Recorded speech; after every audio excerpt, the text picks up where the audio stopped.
Hello बच्चों, मैं सचिन सिंह भाई स्वागत करता हूं आप सभी का अपने YouTube channel and online platform camp age पे। तो आज से हम शुरू कर रहे हैं अपना वन शॉट सेशन, जिसमें कि हमारा पहला चैप्टर है केमिकल काइनेटिक्स। तो आपको पता है कि अभी बोर्ड के एग्जाम्स काफी पास आ गए हैं, तो उसके लिए हमको वन शॉट सेशंस आपके रिवीजन के लिए लेके आने हैं भाई। तो आज हमारा पहला चैप्टर है केमिकल काइनेटिक्स। केमिकल काइनेटिक्स को आज हम वन शॉट में कंप्लीटली खत्म करेंगे भाई। जितना भी टाइम इसमें लगेगा हमारा, हम उतने टाइम में इस चैप्टर को कंप्लीट करेंगे। तो केमिकल काइनेटिक्स की हम भाई जनरल डेफिनेशन से स्टार्ट करते हैं कि केमिकल काइनेटिक्स होता क्या है। हमको किसी भी रिएक्शन का रेट कैसे लिखना है, हमको उसका रेट लॉ एक्सप्रेशन कैसे लिखना है भाई, हमको इंटीग्रेटेड लॉज। तो हमारे 4 से 5 टॉपिक्स इसमें इंपॉर्टेंट है भाई, जो कि सीबीएसई बोर्ड में पूछे जाते हैं, तो वो सभी आज हम कवर करेंगे। तो सबसे पहले अगर भाई हमें डेफिनेशन लिखनी है केमिकल काइनेटिक्स की, in chemical kinetics, in chemical kinetics we study about the rate of the reaction.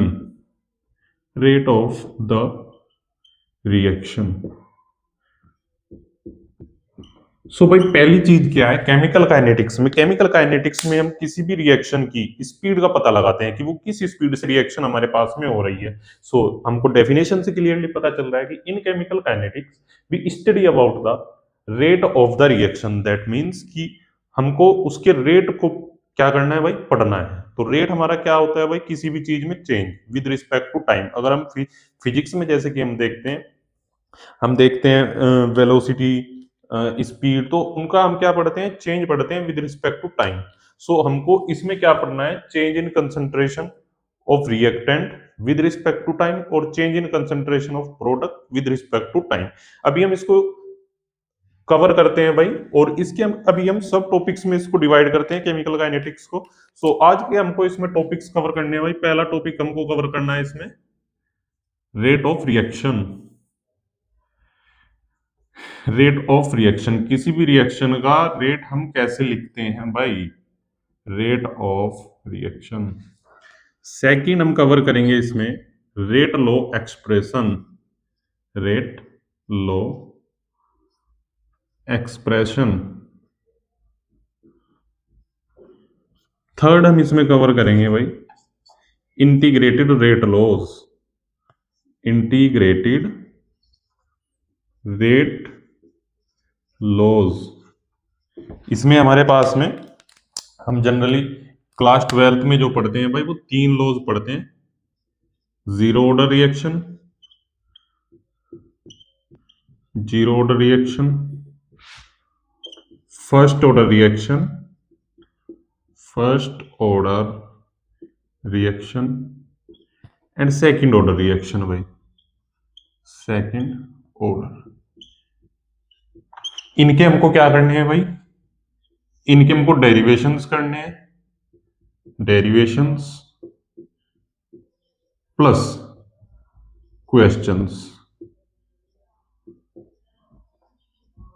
इनके हमको क्या करने हैं भाई, डेरिवेशंस करने हैं, जीरो ऑर्डर रिएक्शन के, फर्स्ट ऑर्डर रिएक्शन के, सेकंड ऑर्डर रिएक्शन के। इनके डेरिवेशंस करने हैं प्लस क्वेश्चंस करने हैं भाई हमको। एंड फोर्थ हमारे पास में एंड जो लास्ट वन है बच्चों, वो है अरेनियस इक्वेशन, अरेनियस इक्वेशन।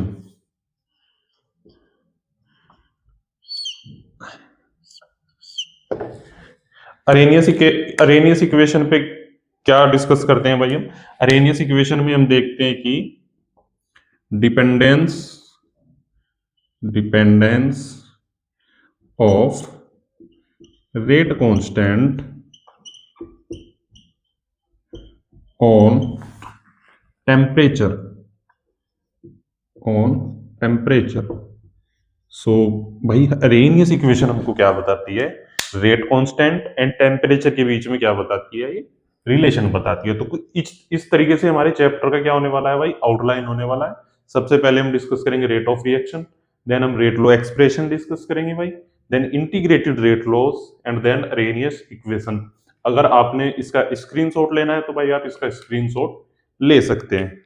अभी हम स्टार्ट करते हैं अपना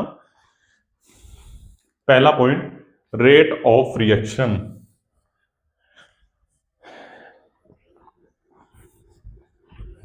रेट ऑफ रिएक्शन, अभी हम इसका पहला सब टॉपिक स्टार्ट करते हैं भाई। किसी भी रिएक्शन का हम रेट कैसे बताएंगे, वो किस स्पीड से हो रही है, किस क्या उसकी वेलोसिटी है होने की किसी भी रिएक्शन की, वो सारी चीजें अभी हम डिस्कस करेंगे भाई। तो पहला हमारा टॉपिक है rate of reaction. Rate of reaction. अब रेट ऑफ रिएक्शन हम किस तरीके से बता सकते हैं भाई? रेट ऑफ रिएक्शन हम दो तरीके से बता सकते हैं। फॉर एग्जांपल, हमारे पास कोई ए रिएक्शन है एंड वो बी में कन्वर्ट हो रही है। ये हमारे पास में क्या हो गया भाई? रिएक्टेंट। एंड ये हमारे पास में क्या हो गया भाई? प्रोडक्ट। ये हमारे पास में रिएक्टेंट हो गया एंड ये हमारे पास में प्रोडक्ट हो गया। तो अभी हमको देखना है, सबसे जनरल बात क्या है भाई, जैसे जैसे हमारी रिएक्शन आगे जा रही है टाइम के साथ, तो क्या हो रहा है, हमारे रिएक्टेंट की जो कॉन्सेंट्रेशन है, हमारी रिएक्टेंट की जो क्वांटिटी है, वो कम होते जा रही होगी एंड प्रोडक्ट की क्वांटिटी क्या होती जा रही होगी भाई? इंक्रीज करती जा रही होगी, क्योंकि प्रोडक्ट बनता जा रहा है। तो इसलिए अगर हमें किसी भी रिएक्शन का रेट लिखना है भाई, विद रिस्पेक्ट टू टाइम आएगा सबसे पहले। वो क्या आएगा? With respect to time. तो अगर हमें इसका रेट लिखना है फॉर एग्जांपल भाई, तो रेट ऑफ रिएक्शन इसका आ जाएगा equals to D A by D T equals to D B by D T. अभी देखना भाई, अभी इसमें जो ए है, ए हमारा क्या है? Reactant. With respect to time, जैसे जैसे टाइम बढ़ता जा रहा है, रिएक्शन आगे चलती जा रही है, तो हमारे रिएक्टेंट की कॉन्सेंट्रेशन कम होती जा रही है। दैट मीन्स वो क्या हो रहा है भाई? डिक्रीज हो रहा है। डिक्रीज हो रहा है तो हम क्या लगाएंगे? इसका निगेटिव साइन। इसका क्या लगाएंगे? Negative sign. एंड प्रोडक्ट क्या कर रहा है भाई? इंक्रीज होते जा रहा है विद रिस्पेक्ट टू टाइम, तो इसका हम क्या लगाएंगे? Positive sign. एक बड़ा बेसिक ग्राफ बनता है इसका भाई, बहुत इंपॉर्टेंट ग्राफ भी है जनरली केमिकल काइनेटिक्स को समझने के लिए। अगर हम इधर कॉन्सेंट्रेशन लेते हैं विद रिस्पेक्ट टू टाइम, अगर हम कॉन्सेंट्रेशन लेते हैं विद रिस्पेक्ट टू टाइम, तो सपोज करो हमारे पास में प्रोडक्ट यहाँ पे था, रिएक्टेंट। रिएक्टेंट हमारे पास में, रिएक्टेंट की कॉन्सेंट्रेशन इतनी थी। अभी जैसे जैसे टाइम हमारा बढ़ता जा रहा है तो रिएक्टेंट की वैल्यू कम होती जा रही है भाई। तो ये ग्राफ कुछ ऐसे आ जाएगा। और जैसे हमने रिएक्शन स्टार्ट की थी ओरिजिन से, जीरो टाइम से, तो हमारा प्रोडक्ट क्या था भाई? जीरो था। प्रोडक्ट हमारा क्या था? जीरो था। अभी वो टाइम के साथ क्या करता जा रहा है भाई? जैसे जैसे टाइम बढ़ता जा रहा है वैसे वैसे प्रोडक्ट इंक्रीज होते जा रहा है। तो ये ग्राफ हमारा किसके लिए हो गया भाई? प्रोडक्ट के लिए। एंड ये ग्राफ हमारा किसके लिए हो गया भाई? रिएक्टेंट के लिए।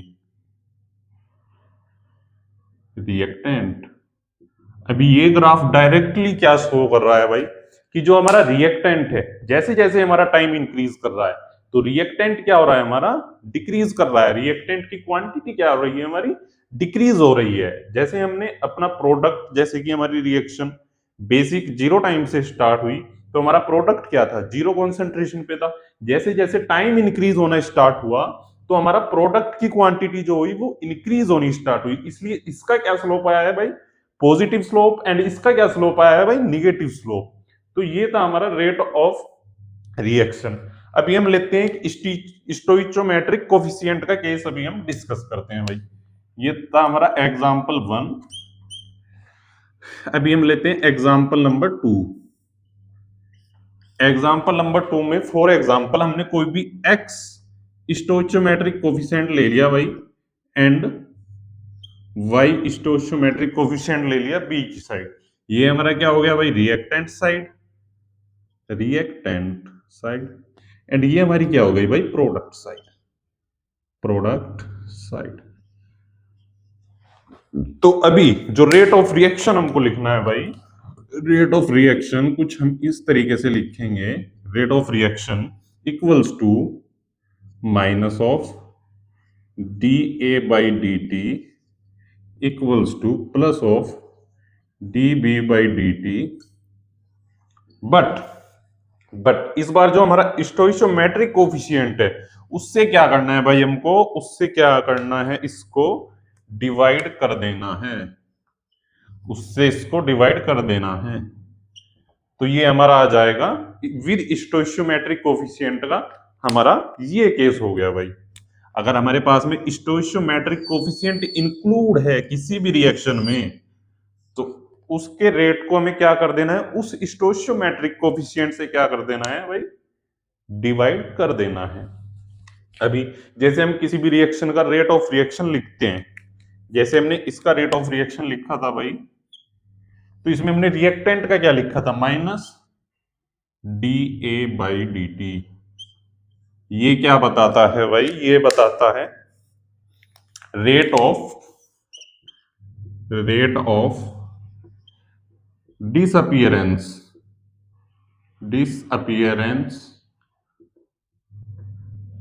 ऑफ ए। हमारा जो रिएक्टेंट क्या हो रहा है, डिसअपियर हो रहा है, तो दैट मीन्स इसको हम क्या बोलते हैं, rate of disappearance of A.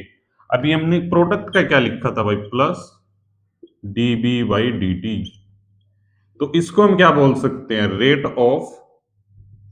Of formation of A, rate of formation of B. तो इसको हम क्या बोलते हैं, rate of formation of B, and minus D A by D two को हम क्या बोलते हैं भाई, rate of disappearance of A. तो ये था हमारे पास में क्या भाई, रेट ऑफ रिएक्शन। ये हमारे पास में कंप्लीटली रेट ऑफ रिएक्शन था भाई। इसको इस तरीके से हम क्या करते हैं भाई, डिटरमाइन करते हैं। किसी भी रिएक्शन का रेट हम इस तरीके से लिखते हैं। अभी एक स्टार पॉइंट और लिख लीजिएगा भाई इसमें, कि अगर हमको इसकी यूनिट निकालनी हो रेट ऑफ रिएक्शन की, अगर हमको रेट ऑफ रिएक्शन की यूनिट निकालनी हो तो वो हम कैसे निकालेंगे, unit of rate of reaction. तो यूनिट कैसे निकालेंगे भाई, rate of reaction equals to, for example मैं भाई सिर्फ रिएक्टेंट के लिए रेट लिख रहा हूं, तो minus D A by D T. तो इसकी हम कैसे लिखेंगे भाई, ऊपर हमारे पास में क्या है, कॉन्सेंट्रेशन। अरे हम इस, ये जो हमारे पास में ब्रैकेट होता है भाई, इससे क्या डिनोट करते हैं हम, कॉन्सेंट्रेशन। ये आपको याद रखना है भाई, इससे हम क्या डिनोट करते हैं, कॉन्सेंट्रेशन किसी भी स्पीसीज की। तो ये हमारे पास में क्या हो गई भाई, कॉन्सेंट्रेशन, एंड ये क्या हो गया हमारे पास में, टाइम। तो कॉन्सेंट्रेशन की यूनिट हमारे पास में क्या होती है भाई, मोल लीटर इनवर्स। तो ये हमारे पास में क्या आ जाएगा, mole litre inverse divided by second. अगर हम इसको एक साथ लिखें तो ये आ जाएगा हमारे पास में mole litre inverse second inverse. कई बार आपको वो ऐसे भी देगा, mole litre inverse time inverse. आपको कंफ्यूज नहीं होना है, वो कितनी बार आपसे रेट ऑफ रिएक्शन की क्या पूछेगा, यूनिट पूछेगा, तो आपको ये बता देनी है भाई। तो ये all about rate of reaction, this is all about rate of reaction. ये हमको ए से बी में जाना है। ये हमारे पास में क्या हो गया, रिएक्टेंट, ये प्रोडक्ट। तो रेट ऑफ रिएक्शन हम कुछ इस तरीके से लिखेंगे। अगर स्टोइशियोमेट्रिक कोफिशिएंट इंक्लूड है तो हम स्टोइशियोमेट्रिक कोफिशिएंट से डिवाइड कर देंगे उसके रेट को, तो हमको क्या मिल जाएगा, रेट ऑफ रिएक्शन मिल जाएगा। हमने एक ग्राफ देखा रेट ऑफ रिएक्शन का। तो ये सब था भाई अभी तक रेट ऑफ रिएक्शन के बारे में। अभी हम स्टार्ट करते हैं अपना सेकंड पॉइंट, रेट लो एक्सप्रेशन। अभी हमारा फर्स्ट पॉइंट क्या हो चुका है भाई, कवर हो चुका है कंप्लीटली, जो कि है रेट ऑफ रिएक्शन, कि हमको रेट ऑफ रिएक्शन को क्या करना है भाई, पढ़ना है। अभी सेकंड हम क्या डिस्कस करेंगे भाई, रेट लो एक्सप्रेशन, किसी भी रिएक्शन का रेट लो एक्सप्रेशन।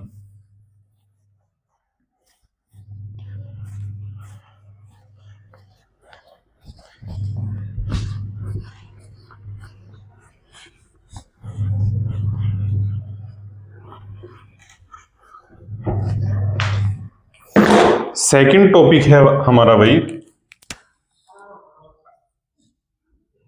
रेट लो, या इससे पहले हम डिस्कस करते हैं भाई types of reaction. Types of reaction,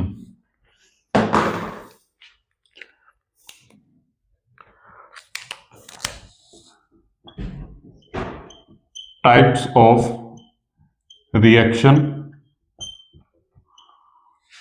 on the basis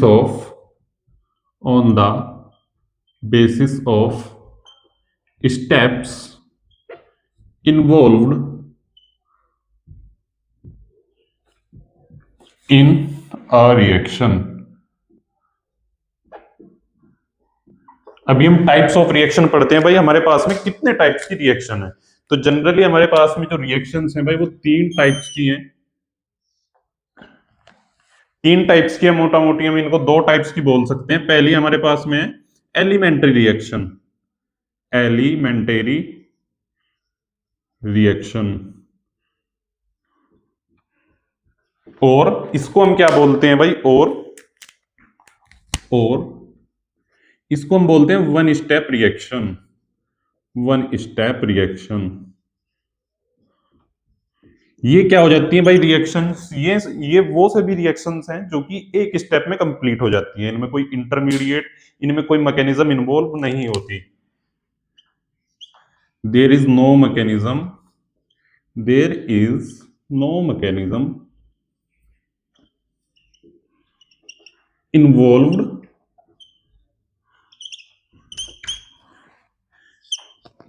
completes in one step and no formation of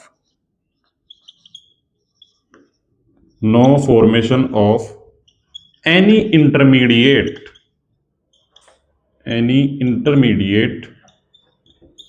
takes place। ये वो सभी रिएक्शंस होती हैं भाई जिनमें कि कोई इंटरमीडिएट नहीं बनता, एक स्टेप में कंप्लीट हो जाती है। There is no mechanism involved in it और कंप्लीट्स इन वन स्टेप। तो इनको हम एलिमेंट्री रिएक्शन बोलते हैं, वन स्टेप रिएक्शन बोलते हैं, और यूनिमोलिकुलर रिएक्शन भी हम इनको बोलते हैं भाई। सेकंड हमारे पास में है भाई, second complex reactions. Complex reactions second, और इनको हम क्या बोलते हैं भाई, और मल्टी स्टेप रिएक्शंस।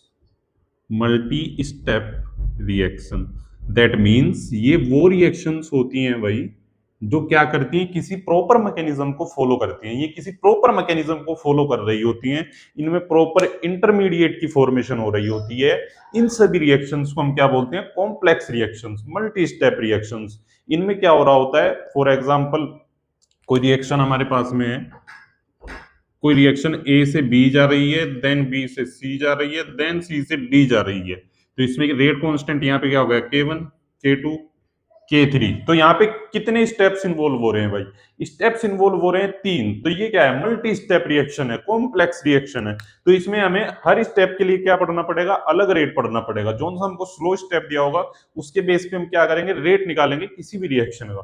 तो ये हमारे पास में होती है। अभी इसके स्टार पॉइंट्स हम पढ़ते हैं भाई। स्टार पॉइंट्स में पहला पॉइंट इसका है, इन्वॉल्व्स मोर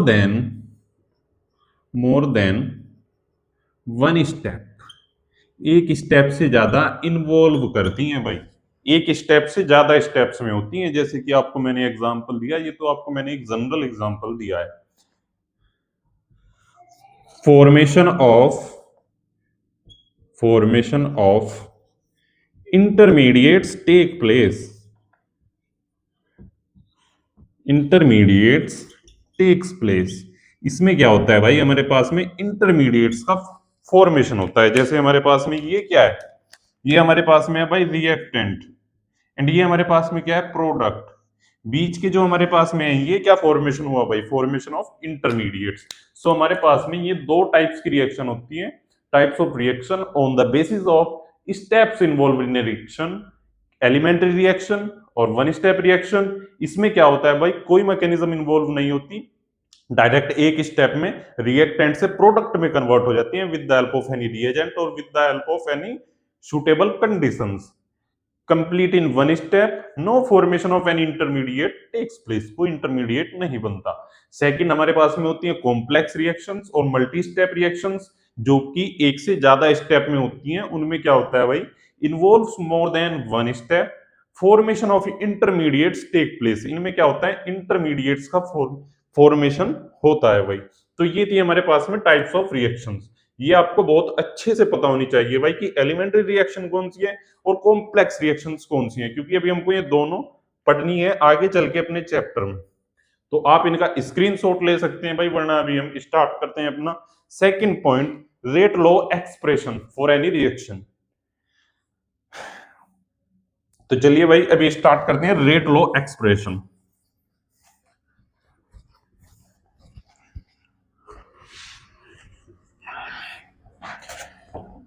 ये चैप्टर आज की वीडियो में आपका भाई कंप्लीटली रिवाइज हो जाएगा। सेकंड पॉइंट है भाई हमारा rate law expression. Rate law expression, इसके स्टार पॉइंट्स पढ़ते हैं भाई सबसे पहले। With the help of rate law, with the help of rate law, with the help of rate law we can determine the order of a reaction। Mainly जो हमारा use होता है भाई रेट लॉ एक्सप्रेशन का, वो किसी भी reaction का ऑर्डर निकालने के लिए यूज किया जाता है कि वो रिएक्शन जीरो ऑर्डर रिएक्शन है, फर्स्ट ऑर्डर रिएक्शन है या सेकंड ऑर्डर रिएक्शन है। तो चलिए भाई देखते हैं इसका expression, rate law expression. Rate law expression, so भाई इसमें जो हम पढ़ते हैं rate of reaction, rate of reaction, rate of reaction is directly proportional to concentration of reactant to the power n।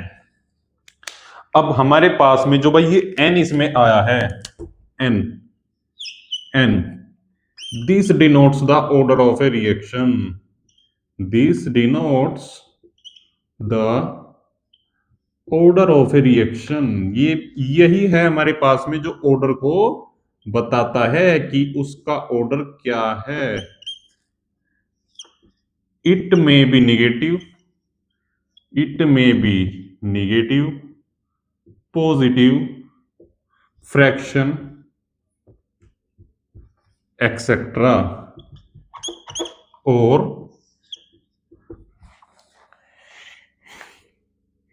it may not be equal to स्टोइशियोमेट्रिक coefficient, स्टोइशियोमेट्रिक coefficient. बच्चे इस चीज में बहुत ज्यादा कंफ्यूज रहते हैं भाई कि जो reactant to the power n है वो क्या है, स्टोइशियोमेट्रिक कोफिशिएंट है किसी भी रिएक्शन का, stoichiometric coefficient. But this is completely wrong statement. ऐसा कभी भी नहीं होता कि वो क्या हो, ऑलवेज स्टोइशियोमेट्रिक कोफिशिएंट के इक्वल होए। ये आपको कितनी बार पीवाई क्यूज में पॉइंट्स पूछे गए हैं भाई कि जो हमारे पास में rate of reaction directly proportional होता है reactant to the power n के। अभी कि इसमें से आप सही स्टेटमेंट्स बताइएगा कि क्या ऑर्डर जो है वो कभी भी निगेटिव हो सकता है, पॉजिटिव हो सकता है, फ्रैक्शनल हो सकता है, या ये वो कुछ भी नहीं हो सकता। तो वो आपसे ट्रू और फॉल्स की फॉर्म में ये पूछेगा भाई कि ट्रू स्टेटमेंट्स को T से डिनोट कीजिएगा एंड फॉल्स स्टेटमेंट्स को F से डिनोट कीजिएगा। एंड वो आपसे ये 3 पॉइंट्स पूछ लेगा। क्या ऑर्डर कभी भी निगेटिव हो सकता है? जी हाँ, बिल्कुल निगेटिव हो सकता है भाई। क्या ऑर्डर कभी भी पॉजिटिव हो सकता है? बिल्कुल पॉजिटिव हो सकता है भाई। क्या ऑर्डर कभी भी फ्रैक्शनल हो सकता है? बिल्कुल फ्रैक्शन फॉर्म में हो सकता है भाई। और वो आपसे एक स्टेटमेंट कुछ ऐसे भी पूछ सकता है कि क्या जो हमारा n है वो ऑलवेज स्टोइशियोमेट्रिक कोफिशिएंट के इक्वल होगा? तो वो कंप्लीटली क्या है भाई, रॉन्ग स्टेटमेंट है। ऐसा कभी नहीं हो सकता कि जो हमारे पास में n है वो ऑलवेज स्टोइशियोमेट्रिक कोफिशिएंट के इक्वल होए। तो ये हमारा क्या था भाई, रेट लॉ एक्सप्रेशन। अभी हम इसको और फर्दर एक्सप्लेन करते हैं कि rate equals to rate of reaction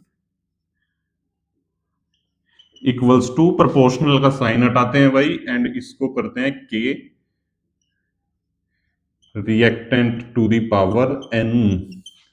इस के को हम क्या बोलते हैं भाई, इस के को हम बोलते हैं रेट कांस्टेंट, रेट कांस्टेंट। और इसको ही हम बोलते हैं भाई वेलोसिटी कांस्टेंट, इसको ही हम क्या बोलते हैं, वेलोसिटी कांस्टेंट। तो that's all about the rate law expression. ये हमारे पास में क्या था भाई, रेट लॉ एक्सप्रेशन। किसी भी रिएक्शन का आपको वो completely rate law expression theoretical भी पूछ सकता है भाई, एंड आपसे वो क्वेश्चंस की फॉर्म में भी पूछ सकता है भाई। तो ये था अभी हमारा second point, rate law expression, जो कि हमने कंप्लीटली क्या कर लिया है, डिस्कस कर लिया है भाई। अभी हम स्टार्ट करेंगे अपना नेक्स्ट पोर्शन, जो कि हमारे पास में है, जो कि हमारे पास में है इंटीग्रेटेड रेट लॉज।